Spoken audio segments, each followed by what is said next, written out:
Hello മക്കളെ, ആദ്രമിസ് ആണ് കേട്ടോ. എല്ലാവരും സുഖമായിട്ടിരിക്കുന്നല്ലോ അല്ലേ? നമ്മൾ എക്സാം ഇതാ ഇങ്ങ് അടുത്തു അല്ലേ? നമുക്ക് നല്ല മാർക്കോടെ തന്നെ നമുക്ക് പാസ്സാവണം. എല്ലാവരും ആഗ്രഹം അതാണല്ലോ. യെസ്, മിസ്സിന്റെ ആഗ്രഹം തന്നെയാണ്. എൻ്റെ മക്കളെ എല്ലാവരും നല്ല മാർക്കോടെ തന്നെ പാസ്സാവണം. യെസ്, ഇപ്പൊ കുറച്ച് ദിവസമായിട്ട് നമ്മൾ എക്സാമിന് വരാൻ ചാൻസ് ഉള്ള കുറച്ച് ആക്ടിവിറ്റീസ് കാര്യങ്ങളാണ് ഡിസ്കസ് ചെയ്ത് പോകുന്നത് അല്ലേ? അതുപോലെ തന്നെ നമുക്ക് ദിവസം ഇവിടെ ലൈവ് തന്നുകൊണ്ടിരിക്കുകയാണ് അല്ലേ? എജുപോർട്ട് നിങ്ങൾക്ക് ലൈവ് തന്നുകൊണ്ടിരിക്കുകയാണ്. നിങ്ങൾ മാക്സിമം എജുപോർട്ടർ യൂസ് ചെയ്യുക, ലൈവുകളിലൊക്കെ ജോയിൻ ചെയ്യുക, ക്ലാസ്സസ് കാണുക. അതേപോലെ മനസ്സിലാവാത്ത കാര്യങ്ങൾ ഉണ്ടെങ്കിൽ ഡൗട്ടും കാര്യങ്ങളൊക്കെ ക്ലിയർ ചെയ്ത് തരാനാണ് ഇവിടെ ഓരോ ടീച്ചേഴ്സും ഉള്ളത്. ഒരു മടിയും കൂടാതെ നിങ്ങൾ അവരോട് ചോദിച്ച എല്ലാ കാര്യങ്ങളും മനസ്സിലാക്കണം കേട്ടോ. ഓക്കെ, അപ്പൊ നമുക്ക് അധികം വലിച്ചു നീട്ടാതെ നമ്മൾ വേഗം നമ്മുടെ ഈ ഒരു വീഡിയോയിലേക്ക് കിടക്കാം. ഇന്ന് നമ്മൾ ഡിസ്കസ് ചെയ്യുന്ന എന്താണടാ? ജീവചരിത്ര കുറിപ്പാണ് അല്ലേ? നമ്മുടെ എക്സാമിന് വരാൻ ചാൻസ് ഉള്ള ഒരു ക്വസ്റ്റ്യൻ ആണിത്. എന്താ? ജീവചരിത്ര കുറിപ്പ്. അപ്പം എങ്ങനെയാണടാ ജീവചരിത്ര കുറിപ്പ് എഴുതുക? എന്താണ് ജീവചരിത്ര കുറിപ്പ്?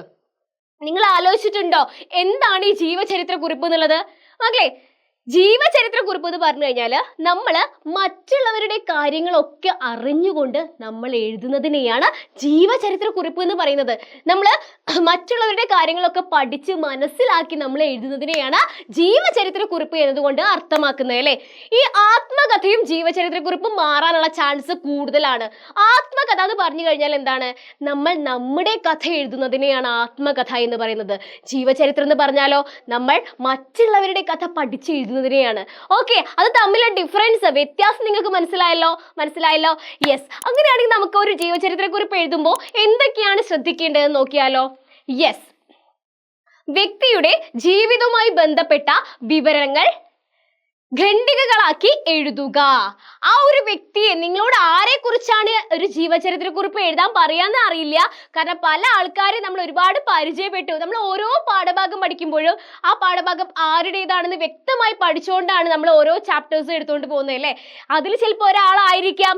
അപ്പൊ അത് എഴുതുമ്പോൾ എന്തൊക്കെയാണ് എഴുതേണ്ടത്, എന്തൊക്കെ ശ്രദ്ധിച്ചിട്ടാണ് എഴുതേണ്ടത് എന്നുള്ളതാട്ടോ മിസ് പറഞ്ഞു തരുന്നത്. വ്യക്തിയുടെ ജീവിതവുമായി ബന്ധപ്പെട്ട വിവരങ്ങൾ ഖണ്ഡികകളാക്കി എഴുതുക. നിങ്ങളുടെ കാഴ്ചപ്പാടുകളും വായനാനുഭവങ്ങളും ഉൾപ്പെടുത്തുക.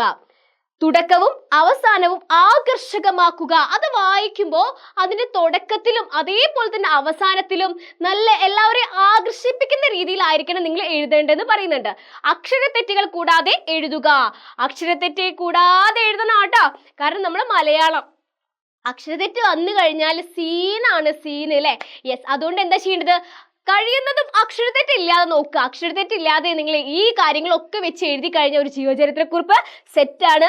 അപ്പൊ എന്തായാലും ഇന്നത്തെ ഈ വീഡിയോ നിങ്ങൾക്ക് ഇഷ്ടപ്പെട്ടെന്ന് വിശ്വസിക്കുന്നു. വീഡിയോ ഇഷ്ടപ്പെട്ട് കഴിഞ്ഞാൽ ലൈക്ക് ചെയ്യുക, മാക്സിമം നിങ്ങളുടെ ഫ്രണ്ട്സിലേക്കൊക്കെ ഷെയർ ചെയ്യുക. അതേപോലെ നമ്മുടെ ചാനൽ ഇതുവരെയായിട്ട് സബ്സ്ക്രൈബ് ചെയ്യാത്തവരാണോ നിങ്ങൾ?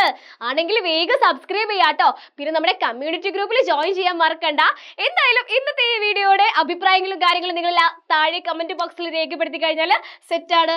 അപ്പം അടുത്ത വീഡിയോ അടുത്ത ദിവസം വരുന്നതായിരിക്കും. അതുവരേക്കും ബൈ.